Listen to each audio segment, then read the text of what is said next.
Hi, my name is Roy, Mr. Awesome Shildt. I'm in the Guinness Book of World Records for playing Missile Command. Everybody knows me. I'm Mr. Awesome from the King of Kong, A Fistful of Quarters. I'm here today to. My adversary, Tony Temple, has written a book called Missile Commander. Show it up to you here. So I'm here to make some comments on this book that he wrote, and also to say something about the fact that Twin Galaxies was booted from the Guinness Book of World Records again. The two issues I wanted to discuss. So here's the book that Tony Temple wrote, and starting with, I got Xerox copies of his pages at my, so I can read a little bit more carefully. The inside cover of his book says the author, and I'm reading directly, this is directly from the book. The author make no representations or warranties expressed or implied about the completeness, accuracy, or reliability with respect to the information contained in this book for any purpose. So in other words, take everything in this book with a grain of salt, and I guess you'll find out soon enough. So moving right along here, I'm looking at page 184. And it says, Walter Day claimed for many years that he witnessed a rollover at 1,000,000 points with Roy holding all 6 cities intact. Okay, so in other words, when I played my world record back in 1985, Walter Day claims that he witnessed, when I rolled the machine over during the tournament play, that I had 6 cities on at that point, which is a total falsehood. This is something that Robert Merzak told him to say. It's absolutely not true. He says it's the shakiest part of the story. Shildt originally said he had 4 cities at the 1,000,000 mark. I never said that. I don't know where that came from. Day, meanwhile, said to a lot of people at Twin Galaxies and Associates, well over 12 people, that he saw 6 cities at the 1,000,000 rollover. I don't know how many liars are going to say that Walter Day said that. He sure didn't say anything at the day that I did the record. That's for sure. I don't know what that is. It's total nonsense. Here's another one. At the bottom of page 184, the 45-minute game. Roy told me that my 1.695 million game took around 45 minutes. I never said that. Greg Irway is lying. Moving on to page 234. Here's what Tony said. So what difference does this... He's talking about the difference of the dip switch on Missile Command between the slow cursor and the fast cursor. We're talking small percentages. The switch affects the sensitivity of the trackball plus or minus 10% either way. I don't know where he got that from. When you roll the trackball, the 4-inch trackball on the cursor, it goes a certain distance on the slow cursor, and when it's on the fast cursor, it goes almost twice as far. It's like an 80%, something like that difference. Now, I don't know about that, because when you play the game with fast cursor, you move your hand like this, but with slow cursor, you got to do like this. So I don't know what he's talking about with this 10% either way, but at least he knows the difference between slow and fast cursor and how what it looks on the screen, which is good, because as we go along here he says on page 188, I'm prepared to give Shildt the benefit of the doubt. He was the world champion on Missile Command tournament settings. I've seen footage of Shilt's gameplay. There's no doubt in my mind that he could have got that score. Okay, well, that's good. He's saying that I'm capable of getting that score. Well, that's the truth of it. When I played back in 1985, I always played saving one city, the left side city, and when I rolled it over, there was always one city at the rollover. It was never 6, never. So this is some type of falsehood, but luckily Tony Temple set up, and he says he's seen footage of my gameplay. There's no doubt in his mind that I could have got that score, so that's good. But I'd like to mention something about Jeff Blair, when I went to his house in 2010, I was only at his house for 36 hours. I was just passing through on my way to New York, and I was able to get 600,000 in a very accurate manner. There's no doubt he reviewed my scores. He also says my scores are good. So hopefully everyone will realize, and Guinness World Records as well, will realize that my scores are good. Anyway, as far as the date when the scores were done, it says in here, a lot of people, Walter says that a lot of people say it was on June 30th, when the Guinness Book of World Records says it was July 3rd. July 3rd is absolutely the correct date. Anybody who says it was done on June 30th is lying through his teeth. Just being told to say that by Robert Murzak. Okay. Continuing on with Jeff Blair, when I went to his house in 2010, here's the thing with Jeff Blair. He claims he got 1.2 million points at 100 rounds. He's never turned in any tapes at all. He only has one score at 100 rounds, which is the one that's included with the score that he submitted to Guinness World Records. That's 1,040,000 out of 100 rounds. He has nothing on tape higher than that. See, the thing about Jeff Blair, when I was at his house, he was playing on what's called a Brazington Missile Command board. Now, a Brazington Missile Command board has Super Missile Attack and Missile Command together on the same board. And what Jeff does is he plays Super Missile Attack in between his Missile Command games to maintain the quality of his hand speed.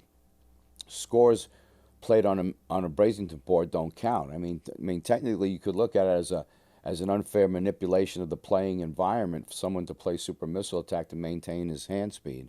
But nevertheless, when he plays on a regular Missile Command board, the quality of his hand speed diminishes dramatically. That's the reason why he can't play the scores on a regular Missile Command board that he can on a Brazington Missile Command board. So obviously Jeff Blair, you know, the scores that I saw were played on the Brazington board and don't count. But nevertheless, I mean, you know, we have two different styles. He uses better hand speed when he has it, and he saves the city a little bit longer. But I have better finesse and strategy than him. I can negotiate the screen better than he can. So it's like apples and oranges, and I'm just a little bit better than he is. So that's the reason why I have better score at points at 100 rounds than he does.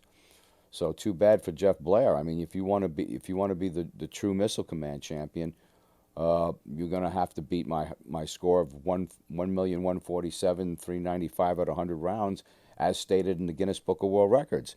And Jeff Blair pretends he doesn't know anything about it. He says, "Well, when did that happen? When was that in the Guinness Book of World Records?" I mean, you know. I mean, when I met him, I told him nothing's more. The points at 100 rounds is everything. And in the minute I got that score, I mean, I told him all about it. I mean, obviously, and he pretends like he doesn't know anything about it. You know, I mean, that's the level of insanity that this thing has gone to. It's just crazy beyond belief. So, you know, they're trying to harm. Twin Galaxies is trying to harm me. The fact of the matter is, Twin Galaxies was booted out of the Guinness Book of World Records again because of this. There's a category. It's called expert player skill, something like that, and it combines marathon scores with tournament scores, and it makes a rating. The fact of the matter is, a marathon score is completely worthless. It's just like it says in Walter Day's book that all you do is stand there and play until you're tired and you have to walk away. And they took down Victor Ali's Missile Command score because they needed that to cover themselves for taking down my marathon Missile Command score. I mean, I can play a marathon easily enough. So, you know, when Guinness World Records finally caught up to him and they knew that the expert skill index on the Twin Galaxies website is complete nonsense, and I demonstrated that to Guinness World Records, and they booted Twin Galaxies out again, and now they're trying to take it out on me, and they're going after me in every way. I went to Gene Lewin, I wanted to play on his missile command machine down there, and I started to play on it, and but somehow Robert Merzak found out I was down there, and they wouldn't help me at all. I mean, they were trying to. It seems that they were trying to sabotage me. I just basically quit there. I mean, I'm just worried about Gene. I hope he's not going to tell lies about me. But don't believe anything Gene Lewin says. Don't believe anything that anybody says until you talk to me first, because I have information to protect myself, and I hope Guinness World Records doesn't take anything they have to heart. So we'll see how this plays out. I mean, I should be the Missile Command champion, in my opinion. I'm really not concerned about that. I'm more concerned about getting credit for my scores, getting credit for the hard work that I did, and not being called a cheater and a liar. So hopefully Guinness World Records will protect me accordingly. I mean, I've already told them. Let me tell you, Tony Temple traveled to America to meet with me with like 4 days notice, and I didn't meet with him. I told him that I'd go meet him in England, and I told him to bring his, if he wanted to, he could bring his machine there, and I'd play it for him there. But he declined. He never got on board with it, and Guinness World Records knows all about it. So hopefully they'll take that into consideration when they evaluate my position, because if they wanted me to play, I would have gone. If they still do, I will. But other than that, they should recognize the hard scores and the hard work that I did. So I just want to say that, as far as, just to mention another thing, the 1.4 million I got back in 1984, the first time when the tournament settings, I got that on a 3-day weekend. 1.4 million and 1.7 million that I got in 1985. Well, 1,695,000 is very close to 1.7. So Tony Temple's trying to say I couldn't have got that 1.4, but I actually did.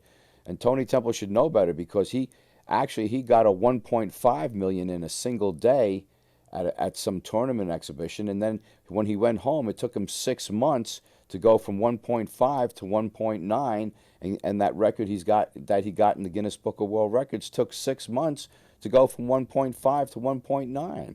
So the 1.4 in 1984 is definitely plausible, but regardless of the fact that Scott Rubin had the nerve to tape record me without my permission, I said, well, I replayed the score. It took me 28 days. Well, that's 1.7, not 1.4. So, and Scott Rubin, he's another character to be looking out for, because he on the All Games Network on YouTube, where I got 900 and some odd thousand, 967,000, and it was 2 cities at 570,000. I was playing really well, and he even put down R8 number 4 equals on right in the footage, and it was right in there. That's the slow cursor setting. And then he took the footage down. It was gone. And then the footage came back up again, believe it or not. And it said, instead of saying R8 number 4 equals on, it said dip switch number 4 equals on, and the R8 disappeared. And I said, what the heck is that? And obviously Robert Merzak told him to I'm just taking the guess here, was actually telling Scott Rubin to say, oh, I must have looked at the wrong dip switch setting. He really played on the fast cursor. And when they realized how stupid that was, it was gone again. I mean, I'm telling the truth. I mean, I'm sure there's other people out there that have seen it. Everybody's seen me play. They've seen the footage. They've seen R8 number 4 equals on with that. It was up there for years, and now they're trying to get Scott Rubin to say that I played on the fast cursor. That Robert Merzak, and they're doing it again with like Walter Day at E for All on October 5th, 2008. They're trying to say I played on the fast cursor. More falsehood, more lies, and they're also going after Gene Lewin. It looks like they're trying to get him to lie as well. So just to give you a little bit of a history on my missile command, I mean, I was playing. I turned in a 1.8 million tournament score in April of 2009. I turned it in, and they never. And then they never acknowledged it. They never approved it. And about a month later, I noticed there was a rule change that you had to turn the machine around and film wires coming out the back. And that score was never verified. And I called Walter. I said, Walter, what's going on? You know, you told me to turn in I agreed to have him put my old score in the unknown category so I could replay it on the slow cursor. And I called him. He never even returned my phone calls. So that's when I said, I just retired and said, forget it. My wife wanted me to get rid of the machine. And I brought it back to Vintage Arcade Superstore on Labor Day because my wife wanted the machine out, you know, at the start of the school year. It was stayed there till Labor Day, you know, and Gene Lewin is forgetting when it came in. You know, I mean, my machine was there for about a year and a half. It left in 2010. He sent my machine to the San Diego Comic-Con without my permission. And when I found out about it, I said, hey, you know, you sent my machine down there without my permission. You owe me some of the money that you made. And he says, well, you know, you owe me a bunch of rent. This machine's been here since like Christmas time. Oh, really? Okay. And I'll say, forget it. All right. Just, you know, I'm easy. You know, Gene loves his money. So he remembered it coming in at Christmas time. It definitely came in during Labor Day, but now he's forgotten everything. He doesn't remember a damn thing. So I'm just hoping they're not gonna get somebody to say that the machine came in right before Comic-Con and it was at my house the whole time and I'm a liar. That's what I'm afraid of. So hopefully that won't happen. But I do have some footage of Gene Lewin stating that he doesn't know when it came in. I forgot completely. It could have been. I asked him, could it be Christmas? Could it have been Labor Day? Yeah, but he couldn't remember. So I have that on footage, and hopefully that'll stop him from trying to say, getting somebody to say, or Robert Merzik having someone say that it came in right before the San Diego Comic-Con, because that's not the case. When I went to Jeff Blair's house, I told him before I got there I'd get between 600,000 and 1 million. Like I said, I was only there for like 36 hours. I was just passing through on my way to New York, and he didn't even have a regular missile command board. What was there to prepare for? Whether the machine was at my house or not is not even that relevant. So, you know, hopefully there's not going to be a problem there. But I'm hoping the Guinness Book of World Records will re-verify my 1,147,395 at 100 rounds, and they don't have to call me a Missile Command champion. I just want credit for the hard work that I did, and hopefully Tony Temple will support that, hopefully, and hopefully that's the way it'll happen. Thank you very much.